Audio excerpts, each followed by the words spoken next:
नमस्कार, आप देख रहे हैं उत्तराखंड न्यूज। मैं हूं माधवी पांडे आपके साथ। रविवार को हरिद्वार नगर निगम चुनाव को लेकर भाजपा और कांग्रेस की तैयारियां तेज हो चली हैं।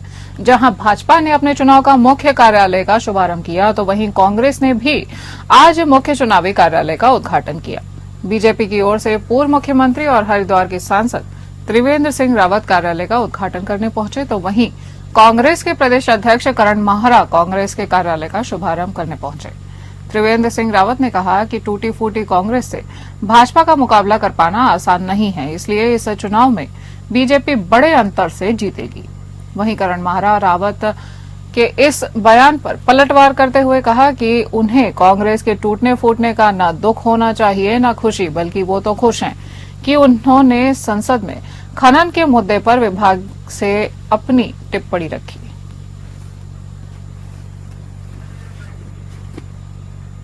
जो सरगर्मी है वो और तेज हो जाएगी, क्योंकि आज विधिवत रूप से जो हमारी बहुत ही प्रेस्टिजियस सीट है हरिद्वार की महापौर की, और अब कार्यकर्ताओं में और ऊर्जा आ जाएगी। और मैं समझता हूँ कि हमेशा कोई भी काम करते हैं उसके लिए कार्यालय का होना बहुत जरूरी है।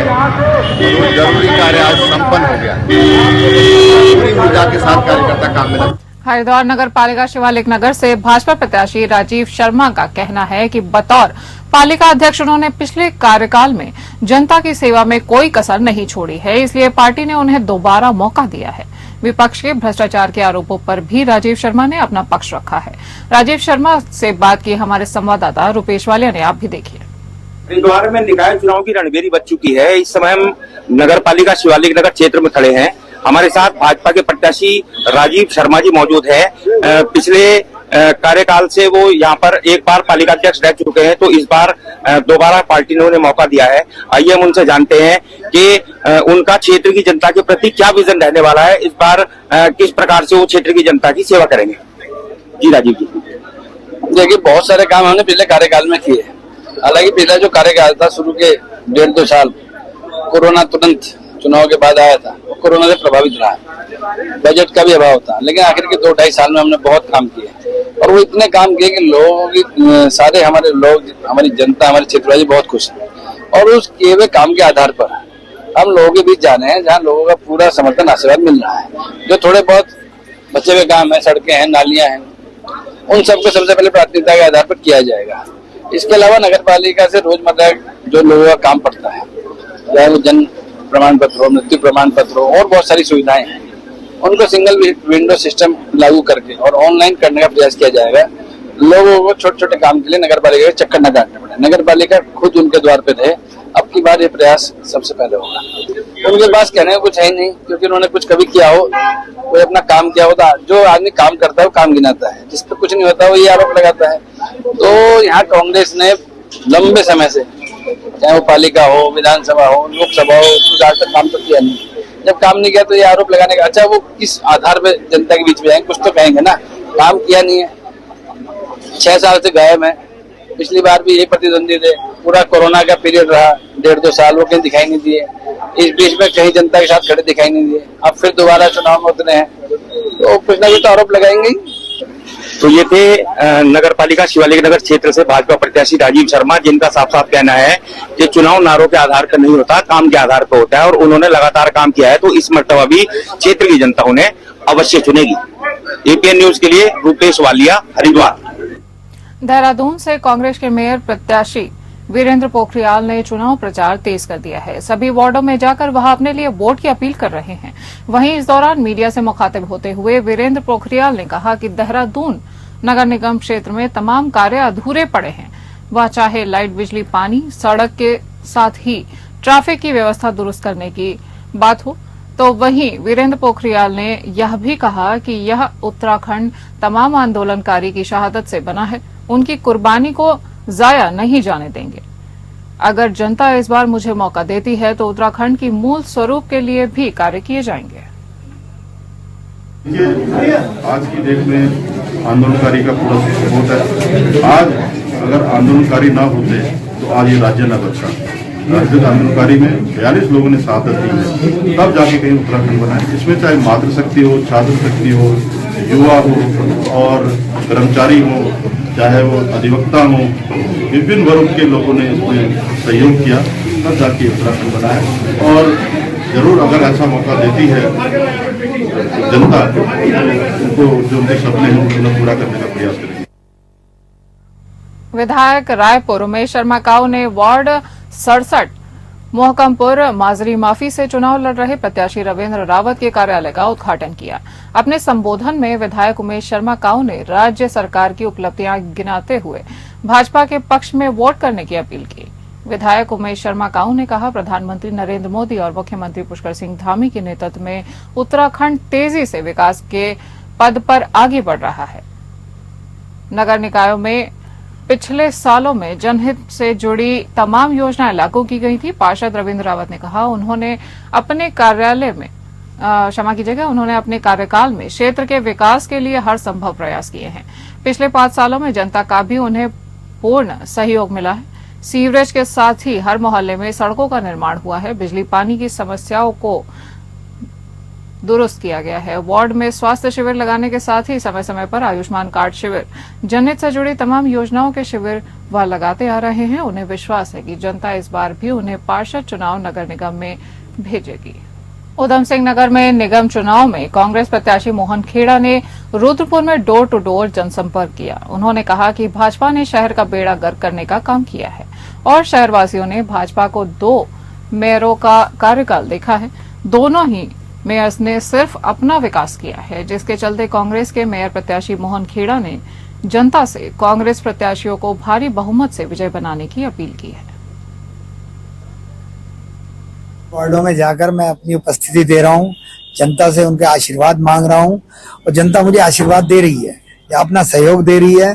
और इस बार आप देखिएगा, आने वाली 25 तारीख में रुद्रपुर में इतिहास लिखा जाएगा और मुझे जनता हाथों हाथ ले रही है। जनता ने मन बना लिया है, परिवर्तन का मन बना लिया है। इस बार रुद्रपुर शहर में परिवर्तन होकर रहेगा, क्योंकि भारतीय जनता पार्टी द्वारा जो जुमले और झूठे वादे किए जा रहे थे पिछले 10 वर्षों में, जनता उन सब से आजी जा चुकी है।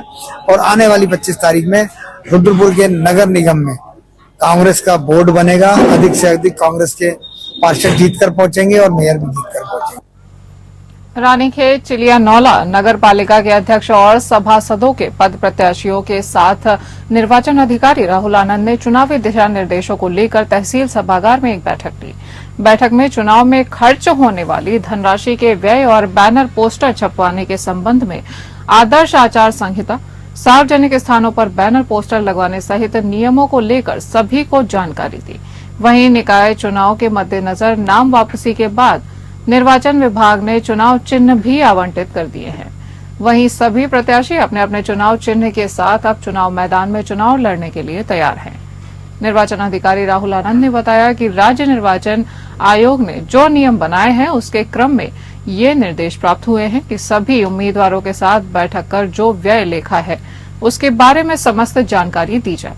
वहीं सभी उम्मीदवारों को किस प्रकार अपना सारा खर्च मेंटेन कर पंजिका में रखना है और इसके अलावा उनको राज्य निर्वाचन आयोग की सारी गाइडलाइन से अवगत कराया गया है कि किस प्रकार आचार संहिता का अनुपालन कर शांतिपूर्ण चुनाव की तैयारी की जाए और चुनाव शांतिपूर्ण तरीके से करवाया जा सके।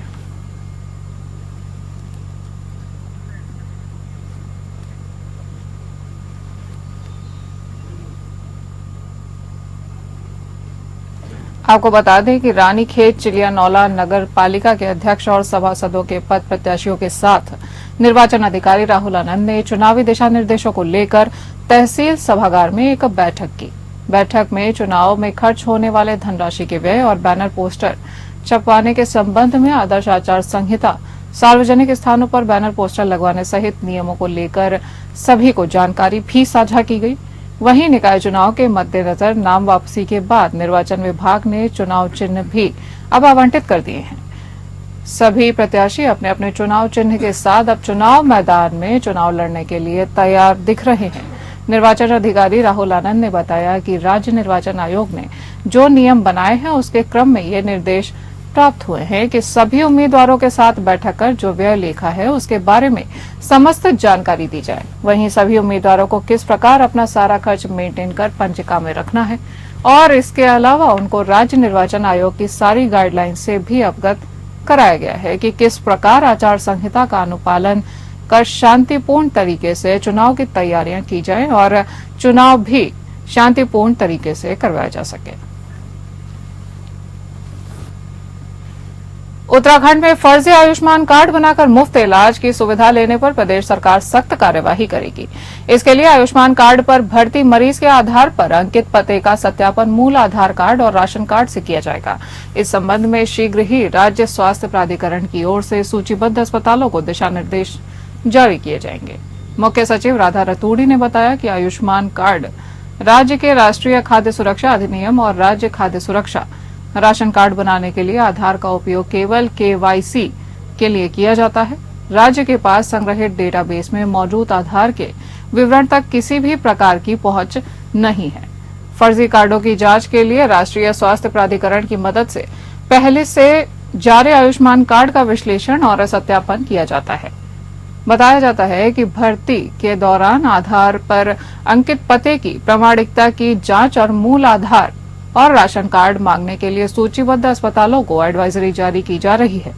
पिछले 1 से 2 वर्ष के दौरान बने राशन कार्डों और विशेष रूप से राशन कार्डों में केवल एक सदस्य होने के सत्यापन के लिए खाद्य विभाग को निर्देश जारी किए गए हैं।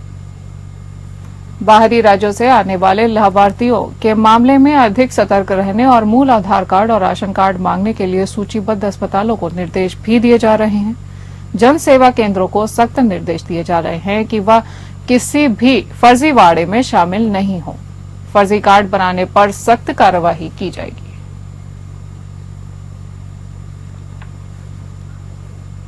राज्य सरकार ने सरकारी अस्पतालों की इमरजेंसी सेवाओं का उपचार शुरू कर दिया है, जिसकी शुरुआत मेडिकल कॉलेजों से की गई है।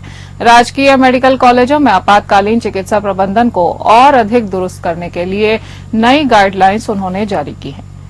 गाइडलाइंस के अनुसार किसी भी अस्पताल का यह दायित्व है कि इमरजेंसी में आने वाले हर एक मरीज को इमरजेंसी मेडिकल केयर उपलब्ध कराई जाए।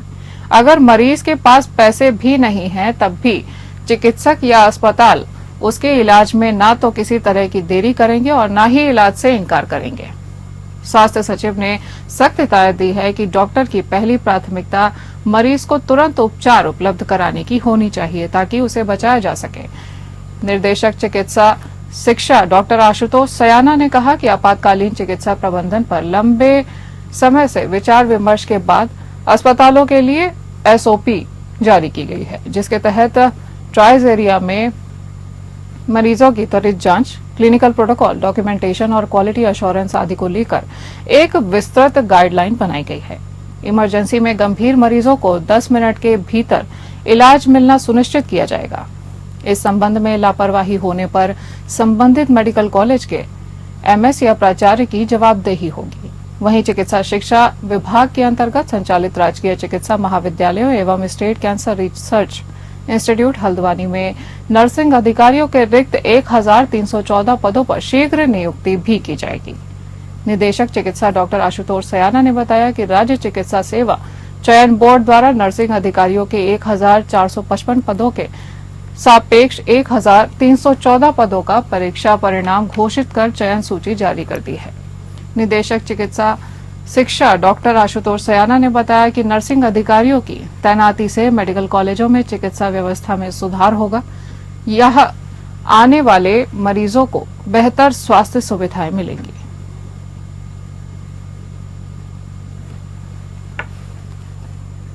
नई टिहरी में बीते दिन आसमान में बादल छाए रहने से नगरवासियों को ठिठुरने पर मजबूर होना पड़ा और सर्दी से लोग परेशान हो रहे हैं। सुबह शाम ज्यादा ठंडी हवाएं चलने से भी लोग परेशान हो रहे हैं। अभी कुछ दिन पहले वर्षा व ऊंचाई वाले क्षेत्रों में बर्फबारी होने से जिला मुख्यालय सहित आसपास के क्षेत्र में कड़ाके की सर्दी पड़ी, जिससे नई टिहरी वासियों को सर्दी का सामना करना पड़ रहा है। वहीं जिलाधिकारी मयूर दीक्षित ने आगामी दिनों में बारिश को देखते हुए बौराड़ी बस अड्डे में रह रहे 40 से अधिक असहाय लोगों को कंबल कपड़े बांटे। साथ ही नई टिहरी नगर क्षेत्र में जगह जगह पर अलाव भी जलाए जा रहे हैं। आपको बता दें कि नए नगर क्षेत्रों में अलाव जलाए जा रहे हैं या नहीं जलाए जा रहे हैं, इसका भी निरीक्षण किया गया और सभी अधिकारियों व कर्मचारियों को अलर्ट पर रहने के निर्देश भी जारी किए गए हैं। और ये भी कहा गया है कि सर्दी में जगह जगह अलाव जलाया जाए और अपने अपने स्तर पर सर्दी से असहाय लोगों की मदद कर रहे ही रैन बसेरों का भी उन्होंने निरीक्षण किया।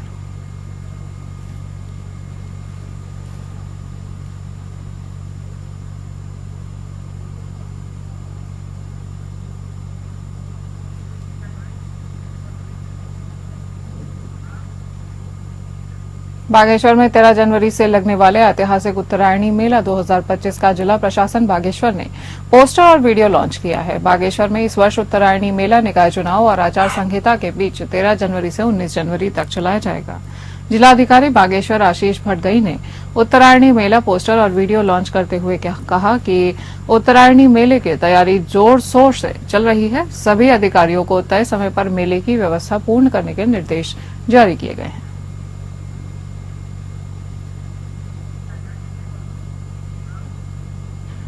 बात करते हैं चमोली की, जहां 38वें राष्ट्रीय खेलों के प्रचार कैंटर वैन को जिलाधिकारी संदीप तिवारी ने कलेक्ट्रेट परिसर से ब्लॉकों के लिए रवाना किया।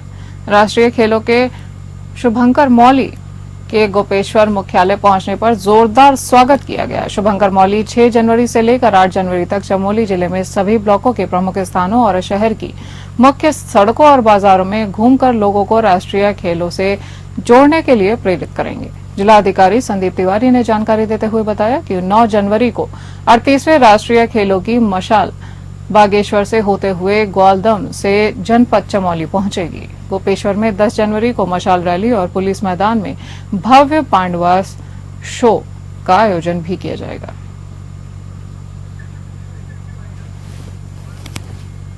इस बुलेटिन में इतना ही। नमस्कार।